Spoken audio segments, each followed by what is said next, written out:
Dalam artian inna fil jasadi mudghah idza saluhat saluhal jasad kulluhu wa idza fasadat fasadat jasad kulluhu ala wahyal qalb. Kembali hati.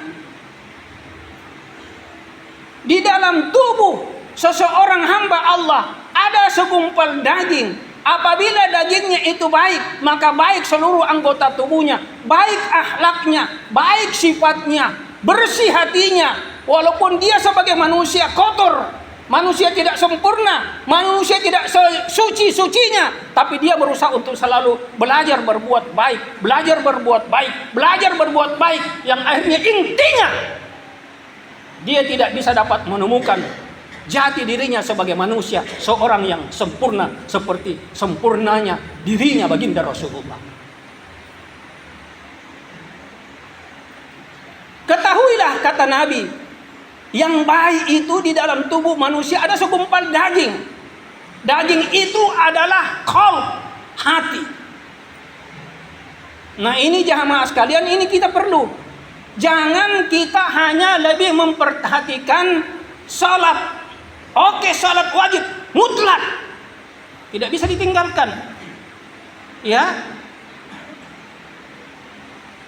minggu lalu saya sudah bahas ini. Sayang di oke, tahu saya. Mutlak. Tapi yang penting bagaimana jangan juga kita lebih belajar memperdalam ilmu fikih, ilmu syariat, ilmu tauhid, ilmu muamalah dan sebagainya. Tapi kembali tazkiyatun nafs. Laqad an'amallahu. Potongannya saya tidak mau terlalu panjang ayatnya karena dipesan jangan terlalu bicara lama. Di sini dikatakan wa yu'allimuhumul kitaba wal hikmah. Isba'asa fihim rasulun minhum yatlu alaihim ayati wa yu'allimuhul kitaba wal hikmah. Kita sama-sama khairukum man ta'allamal Qur'an, mempelajari Al-Qur'an wa 'allamahu. Kemudian kita setelah mengajarkan dan mempelajari hikmahnya. Jangan hanya perhatikan mandi di luar tubuh bersih, tapi di dalam tubuh kita tidak jaga kerusakannya.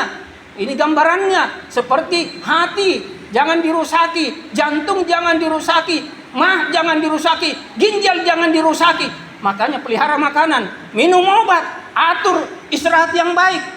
Nah ini juga yang di dalam, juga ini di dalam isi batin kita ini kita perhatikan juga. Begitu maksudnya. Oke jamaah sekalian, kita ini sebagai seorang mukmin,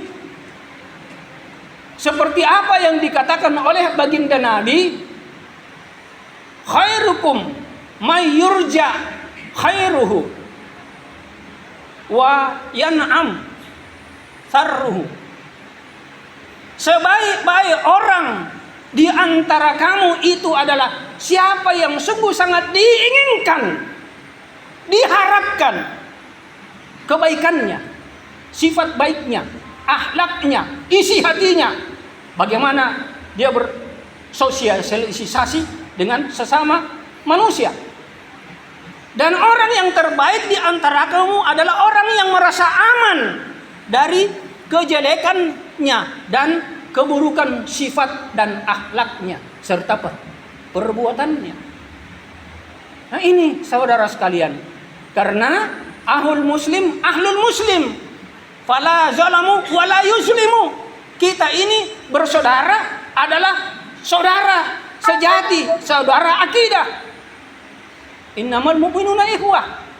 Jangan engkau menjolimi dan saling menjolimi, menyakiti. Cubit dulu ini diri kita. Bagaimana rasanya itu kalau kita dicubit? Pukul dulu, tonjok dulu muka kita sendiri dengan keras. Bagaimana rasanya kalau kita disakiti? Makanya jangan kita gampang untuk mau menyakiti orang lain. Ya. Kata Allah di dalam hadis qudsi, ya ibadi, inni haramtu bizulmin fala zalamu.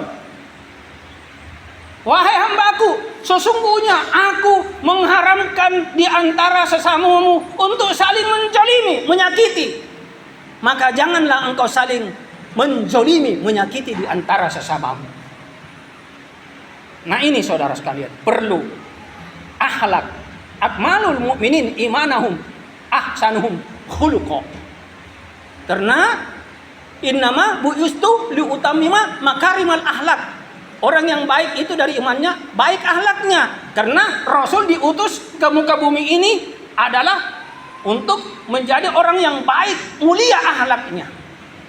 Contoh, bagaimana seandainya Rasulullah bersikap kasar, bengis, kejam, berkata-kata yang jorok, yang buruk, menghina, menjelekkan, mencaci maki, meremehkan orang kafir langsung difatwakan kafir, maka saya bersumpah demi Allah, tidak akan mungkin Rasulullah akan mendapatkan kemenangan Fathul Makkah. Inna fatahna laka fatham mubina. Tidak mungkin.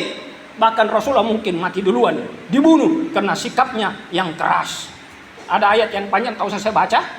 Di dalam surat Al-Imran ayat 159. Seandainya kalau bukan karena rahmat Allah, ya hai Nabi, engkau pasti bersifat keras. Tapi engkau tetap menunjukkan hatimu, sifat kasih sayangmu. Kalau engkau bersifat keras menghadapi mereka, maka mereka pasti lan faddu min haulika, mereka semakin menjauh darimu. Nah ini yang perlu kita tunjukkan, sifat mulia pribadinya baginda Rasulullah sallallahu alaihi wasallam. Ini isi yang penting untuk kita hadirkan, saudara. Terutama juga para penuntut ilmu. Para penuntut ilmu ahli agama. Mohon maaf, saya izin sedikit tambahkan. Khusus di dalam kita bergaul, jangan kita selalu bermuka masam menghadapi orang. Jangan kita selalu mau pasang-pasang wibawa kepada orang. Jangan di dalam bergaul kita selalu mau memilih-milih siapa yang kita mau temani. Jangan. Orang yang kaya lebih kita muliakan, orang yang miskin kita tidak pedulikan, orang yang tidak punya apa-apa kita belakangan. Tidak begitu. Saya ringkaskan yang terakhir. Nabi pernah kedatangan seorang tamu, seorang yang paling bajingan di masa itu. Anggaplah preman. Nabi melayani dengan penuh penghormatan, perhatian dan kasih sayang. Sampai Siti Aisyah heran. Setelah pulang, Siti Aisyah bertanya kepada baginda, dia itu bajingan, kenapa engkau melayani dengan penuh penghormatan? Sehingga orang itu merasa dia orang yang paling disayang oleh baginda Nabi. Tapi apa yang dikatakan oleh baginda? Orang yang paling jelek di sisi Allah adalah orang yang sangat dikatakuti dari sifat dan perbuatannya. Dan dia tidak merasa, siapa yang dia temani tidak merasa aman dengan perbuatan, sifat dan kelakuannya. Ini. Bayangkan orang jahat saja dilayani dengan mulia. Jadi kita ini mohon, jangan memandang enteng kalau orang pendosa, sempat dia lebih baik dari kita, seperti Umar, seperti Khalid. Ya, jangan. Doakan dia kepada kebaikan. Terakhir, biasa juga saya rasakan di WA. Ini juga saya biasa rasakan. Mohon maaf saya tambahkan sedikit. Saya itu merasa berdosa dan merasa bersalah besar sekali. Kalau ada yang WA saya, kalau ada yang telepon saya, maksudnya 1 kali 2 kali, kalau saya tidak merasa langsung menjawabnya. Misalnya kalau saya di kendaraan, saya di kamar mandi, sementara tidur, sementara sholat, saya tidak menjawab. Saya merasa bersalah besar kalau saya tidak bersegera menjawab. Nah ini kita harus punya etika, hargai mereka. Ada dalam ayat, tahu saya bacakan lagi karena ini sudah lewat waktu. Artinya di sini kita harus menghargai orang. Kalau ada seseorang butuh untuk mau ajak komunikasi kita, Jangan kita cueki, jangan kita acuhkan. Ini saya biasa rasakan begini. Kalau ada pun juga orang kalau diajak bicara langsung, ringkas sebentar. Ini bingung saya ini. Ini akhlak mulia juga harus kita tunjukkan begini, ya. Ada orang di WA, susahnya bukan main untuk menjawab. Oke, inilah mungkin yang saya bisa sampaikan. Mudah-mudahan di dalam khutbah yang ringkas ini saya kembali ingatkan. Yauma la yanfa'u malun wala banun illa man atallahu biqalbin salim. Mudah-mudahan kita ini semua kita akan dikembalikan di sisi Allah di hari akhirat. Kita kembali di mana hari itu tidak ada kegunaannya harta, pangkat dan jabatan dan keluarga, kecuali siapa yang datang menghadap kepada Allah dengan hati yang sejahtera, yang bersih. Jangan, mohon maaf, jangan kita bawa penyakit-penyakit hati sampai saat kita menghadapi sakaratul maut. Sampai kita bawa, sampai kita pernah menyakiti orang, baik kata, perbuatan maupun tulisan di WhatsApp.